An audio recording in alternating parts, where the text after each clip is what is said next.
para que a vossa fé não se apoiasse em sabedoria humana, e sim no poder de Deus. Vamos ler toda a igreja o versículo 4?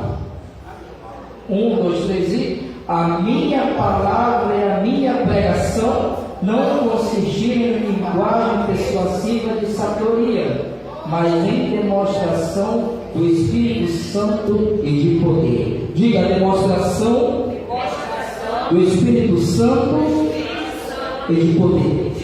Mas com vontade, igreja. Irmãos, o falar em línguas estranhas é a marca, ou melhor, a identidade da igreja pentecostal. O falar em línguas estranhas, irmãos, é a marca, é a identidade da igreja pentecostal. É uma da identidade da igreja pentecostal, os dons do Espírito Santo. E no meio dos dons do Espírito Santo está o falar de línguas estranhas. A identidade que identifica a igreja Fogo Vivo aqui nesse bairro, a identidade que todos entram aqui neste lugar, que acham um lugar diferente. Tem pessoas que já chegaram aqui de outros ministérios e falaram: poxa, eu queria tanto que o meu ministério da minha igreja fosse começar a igreja, porque cada igreja tem a sua identidade. E creio que aqui eu me identifiquei muito neste lugar, porque a identidade dessa igreja, ela gosta, ela acredita nos dons espirituais. E essa identidade, ela não pode se perder. Essa identidade, ela não pode se apagar. Ainda que venham falar, apedrejar, falar muitas coisas, mas a igreja do Senhor jamais ela pode perder a sua identidade. O pentecostalismo jamais vai cessar da igreja do Senhor. Um missionário chamado Adolfo, nos Estados Unidos, disse: Deus tem uma grande obra na sua vida. Vocês não vão ficar aqui nos Estados Unidos, vocês não vão ficar aqui em Chicago, vocês também não vão ficar na Suécia, mas vocês vão para um lugar chamado, um país chamado Brasil, e uma cidade chamada Pará. E eles foram, não sabiam, nunca tinham viajado, porque em 1900, naquela época não se viajava assim como hoje. Hoje o homem pega um avião e já está nos Estados Unidos. Em 1990, embarcações. Naquela época não tinha como viajar de avião, hoje é muito fácil. Então eles foram pegar um mapa e ali viram que o Brasil ficava ao lado do norte dos Estados Unidos. E ali eles juntaram dinheiro trabalhando para fazer uma obra missionária, porque o Espírito Santo tinha falado através do Adolfo, um grande missionário dos Estados Unidos, que Deus tinha uma grande missão lá em na vida dele, hoje Daniel Beck, que Deus iria levar eles para um lugar distante, no meio dos índios, para pregar o Evangelho, mais uma doutrina. O Espírito Santo iria levar para um continente, para um país chamado Brasil, e o Brasil seria incendiado pelo avivamento do poder de Deus. E eles juntando, irmão, todo o dinheiro preparado que eles puderam, vieram sem rumo, sem direção, apenas dentro do navio, não conhecendo ninguém, apenas falando mal sua língua sueca, falando mal inglês, um pouco o idioma, arrastado, mas chegaram no Brasil, não sabendo falar o nosso português, começaram a andar pela praça da cidade do Pará, e ali encontraram o pastor da igreja batista, e ali eles passaram a frequentar aquela igreja batista, mas ainda não tinha falado da visão para o pastor, ao qual o plano que Deus tinha colocado ele aqui no Pará. Mas morando no porão daquela igreja, dormindo naquela igreja, a partir de um dia começando a se adaptar, começando a trabalhar assim, começando a fazer a obra, tiveram a sua primeira oportunidade de pregar a palavra de Deus, mas muito arrastado, não conseguia se comunicar. Mas quando passado o tempo, o Espírito Santo do Senhor começou a agir na vida de Daniel Beck, na cidade do Pará, e ali dentro daquela igreja ele começou a pregar a doutrina do batismo do Espírito Santo, e por causa dessa doutrina, por causa desse evangelho, eles foram expulsos da igreja. A história conta que lá nos Estados Unidos, quando aquele pastor africano, quando ele foi batizado ali em línguas estranhas, diz a história do cristianismo que tinha uma mulher que tocava piano. Ao ela começar a tocar piano, ela foi batizada em línguas estranhas e começou a cantar em 6 idiomas no piano. Então, glória a Deus. 6 idiomas ela começou a cantar tocando piano. Até hoje esse piano está na rua chamada Zusa, dentro dessa casa. Até hoje o piano está lá. A mulher tocando piano num grande culto que estava acontecendo. O Espírito Santo se apoderou dela e começou a cantar em 6 idiomas. O apóstolo Paulo, irmãos, aqui é interessante quando ele escreve a 1 Coríntios capítulo 2, versículo em diante, que ele foi aos irmãos, foi ter convosco, não testemunhando com palavras persuasivas, não em demonstração de conhecimento, mas ele foi em demonstração do Espírito Santo e de poder. Demonstração do Espírito Santo e de poder. Poder do Espírito Santo.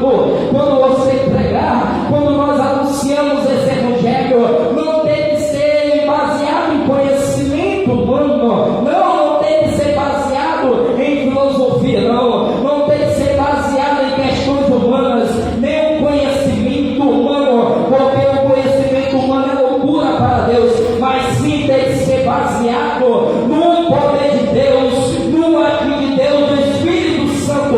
É assim que nós cremos, é assim que nós acreditamos. Por isso que você está aí sentado nessa tarde, procurando ser cheio do poder de Deus. O apóstolo Paulo, ele escreve para essa igreja de Corinto, ele fala para uma igreja que tinha todos os dons, ele escreve para uma igreja que gostava de falar em línguas estranhas, ele escreve para uma igreja que estava dotada dos dons espirituais. O irmão profetizavam, o irmão falava em línguas estranhas.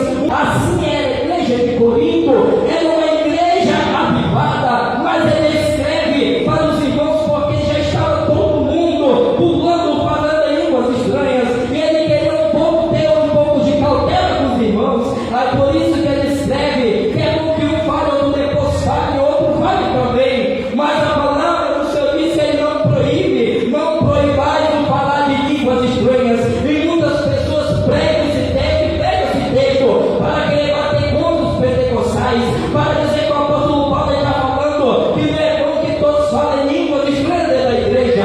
Eu não sei se você já se deparou com isso. Muitos pregadores usam esse texto para querer calar, para querer cessar o falar de línguas estranhas no meio do movimento pentecostal. São pessoas que não entendem, são pessoas naturais, porque o homem natural, ele não entende as coisas espirituais, porque as coisas espirituais se discernem espiritualmente. O apóstolo Paulo, ele fala sobre isso. Então, quando você se deparar com esse tipo de pessoa, diga só misericórdia, misericórdia, Senhor, que teu Espírito Santo possa ir ao encontro dessa pessoa, para que ela venha ter a revelação da palavra e para que venha entender qual é o mistério do Espírito Santo no meio da sua igreja. É por isso que o apóstolo Paulo, ele escreve para a igreja de Corinto, para que ele comece a ter só mais um pouquinho de cuidado, mas ele não proíbe o falar de línguas estranhas.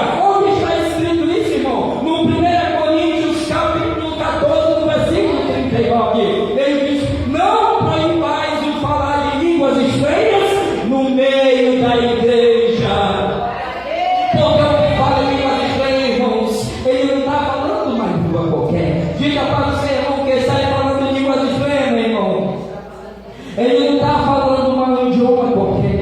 Eu tenho um colega que ele é advogado, ele estudava na escola Wizard de inglês, ele estava já com 2 anos falando inglês, aprendendo tudinho, e aquilo ali eu achava muito bonito, ele falando inglês. Eu falei, meu Deus, quem dera eu tivesse uma oportunidade de fazer um curso de inglês, que é muito caro. Mas aí, conversando comigo, ele falou, meu irmão, eu tenho vontade de falar 3 línguas, inglês e espanhol. Eu falei, meu irmão, eu tenho vontade também, mas eu falo uma língua que tu nunca falou, mas quem sabe tu vai falar. E ele falou, qual é? Eu falo a língua dos anjos, ou a língua dos céus, eu falo a línguas estranhas.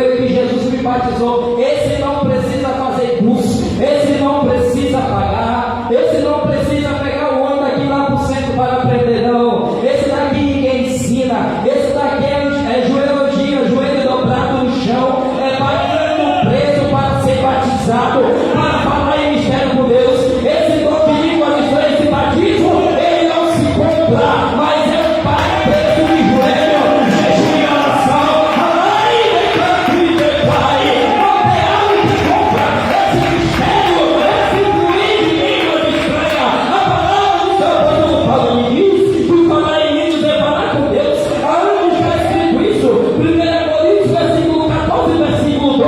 Quando nós estamos falando com Deus, nós estamos falando com Ele, só Ele entende. Nem o mundo entende, nem os anjos entendem. Porque se os anjos entendessem, Satanás iria entender. Porque Satanás iria entender. Porque ele é um anjo, ele caiu do céu, porque ele se rebelou contra Deus. Por isso que é uma língua, irmão. Quando nós falamos, só Deus entende. Ninguém entende. Pode chamar eu e você de doido, pode chamar nós de maluco, mas nós falamos com Deus, nós falamos só pessoalmente com Ele. Quando pode ter um glória a Deus.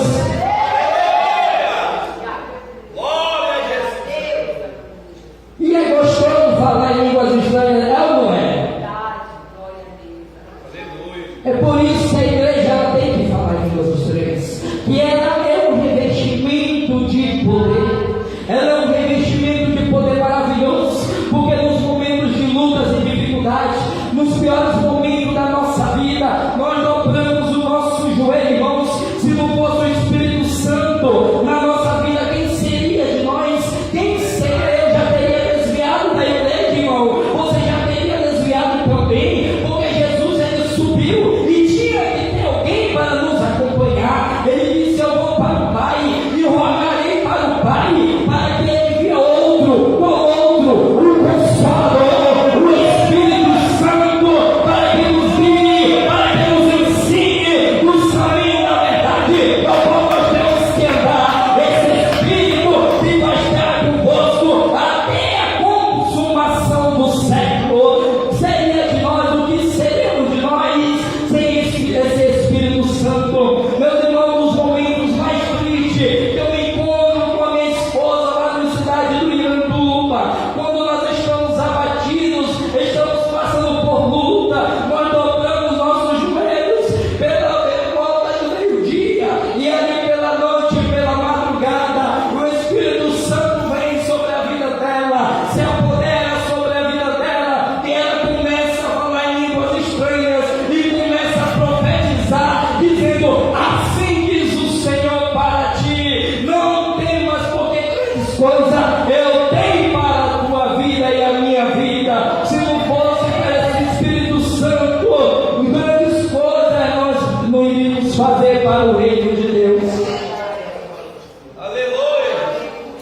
Esse Espírito Santo, nos momentos mais difíceis, ele vem sobre a nossa vida. Para quê, irmão? Para nos encher, para nos preencher. Muitas pessoas dizem: o irmão fala em línguas estranhas, mas quando ele sai da porta da igreja, ele faz tudo errado, meu irmão. Deus está enchendo aquele homem, porque é um vaso rachado, é um vaso quebrado, mas Deus está enchendo ele para tentar fortalecer ele, para que ele permaneça. Mas é um vaso que está trincado. Mas lá em Jeremias fala que quando ele desceu a casa do oleiro, aquele vaso ele se fez de novo e se tornou um vaso de honra. O Espírito Santo muitas vezes ele vem sobre os vasos rachados, sobre os vasos trincados. Isso as pessoas não entendem, irmão, porque muitas pessoas dentro da igreja falam em línguas estranhas e profetizam, e depois quando sai da porta está acontecendo tudo errado. São apenas vasos que estão trincados, mas vai chegar um dia que esses vasos trincados não vão estar mais trincados, vão ser vasos de honra.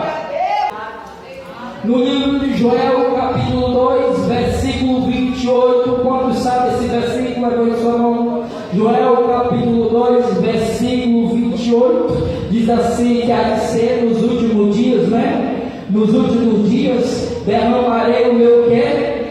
O meu Espírito sobre quê? Sobre toda vossos filhos, vossas filhas, os vossos velhos, os vossos jovens A gente vê que essa história, quando acontece no livro de Joel, é uma profecia, irmão. Uma profecia que vai ser cumprida depois de 800 anos. Porque depois de Joel, quando chega no período de Malaquias, o Espírito Santo, ele não age mais sobre a terra. Há um tempo que o Espírito Santo ele passa sem agir. É assim que é o problema de muitos questionadores, dos neopentecostais, daquelas pessoas que têm a mente destruída de outro evangelho. Os batistas são nossos irmãos, mas eles não entendem. Outras igrejas não entendem, porque há período que o Espírito Santo ele não se manifesta na terra. E como eu posso provar isso para você? Depois do livro de Malaquias, se passa um período de 400 anos, e o período que o Joel ouve essa profecia,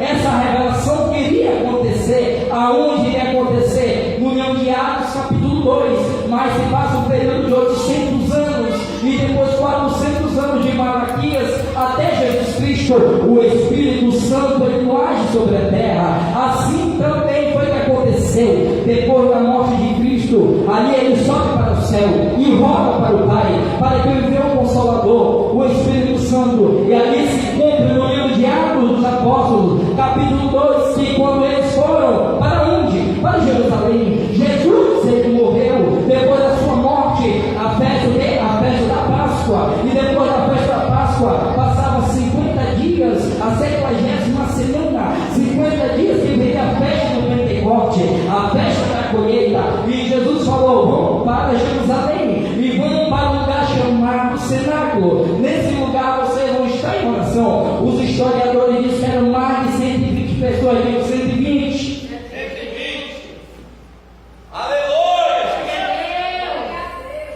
Mais de 120 pessoas estavam no cenáculo. Era provavelmente 513 pessoas estavam no cenáculo. Mas aqui demonstra o que Jesus falou para os seus apóstolos, para todos os discípulos que seguiam ele. A palavra diz que 70 andavam com ele, e mais os 12, mais uma multidão foram para o cenáculo. Mais uma coisa Jesus falou para que fosse para este lugar e ficasse buscando unânimes em oração. Não foi fácil a busca do Espírito Santo. Aqui nos revela a palavra de Deus, que não basta só esse momento de campanha para nós ser, para aqueles que não são batizados com o Espírito Santo achar que vai ser batizado. Existe uma busca contínua, uma perseverança, e estar unânimes em busca em oração naquele lugar. E a palavra do Senhor diz que depois de 50 anos, 50 dias, na festa da Páscoa, quando aquelas multidões de todas as cidades foram para Jerusalém, ali estavam os discípulos, mas só a Bíblia fala que havia 120 pessoas, porque muitos desistiram. Ou seja, para falar em línguas estranhas, irmão, também não é para qualquer um, é para aquele que acredita, é para aqueles que querem buscar, é para aqueles também que pagam o preço de jejum e oração. Não é fácil, não é nada da maneira qualquer. Há uma renúncia da carnalidade. Se a pessoa gosta de ver televisão, tem que parar de ver televisão. A pessoa que gosta de ver novela, tem que parar de ver novela. A pessoa que gosta do Zap Zap, tem que parar de estar no Zap Zap.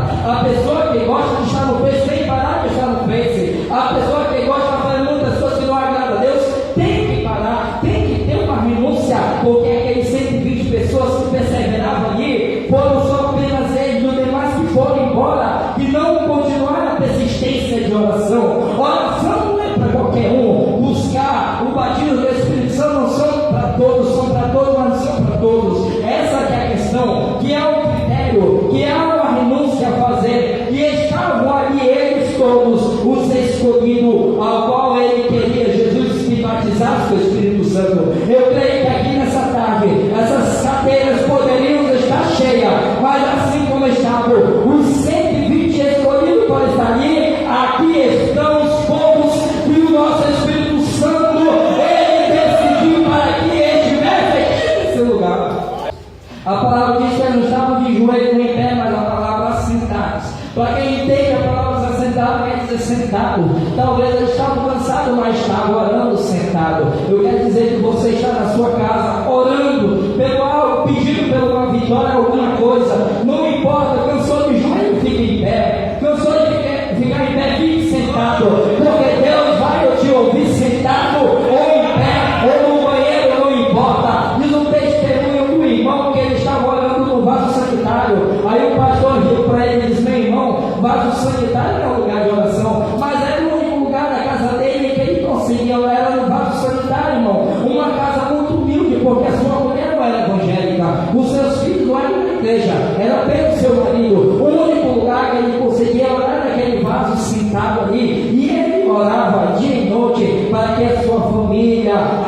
fácil, Jesus Cristo. E Deus ouviu a sua oração e ele testemunhou que a sua oração foi no vaso sentado, buscando ali em busca contínua, orando, e Deus ouviu. Não importa onde você ora, não importa o lugar, mas ele vai ouvir a sua oração. E estavam todos ali, de repente veio repartidas em línguas como de fogo naquele lugar. E estava a multidão de Capadócia, de Roma, da Frígia, da Ásia Menor, de Éfeso, de Gálatas, todas as cidades ali do Oriente Médio estavam em Jerusalém naquela grande festa. Judeus de várias localidades que estavam da dispensação, que foram embora, estavam naquela festa, na festa da colheita. Mas de repente aqueles 120 irmãos que estavam ali no cenáculo, ali pela volta no seu horário, mas estavam ali em busca em oração, e de repente veio um som como de um vento impetuoso, veio como um som, como um fogo ardente naquele lugar, e todos foram cheios e foram batizados em línguas estranhas. Quantos querem falar em línguas estranhas? Mais ainda, fale em línguas estranhas nessa tarde, porque você já é batizado,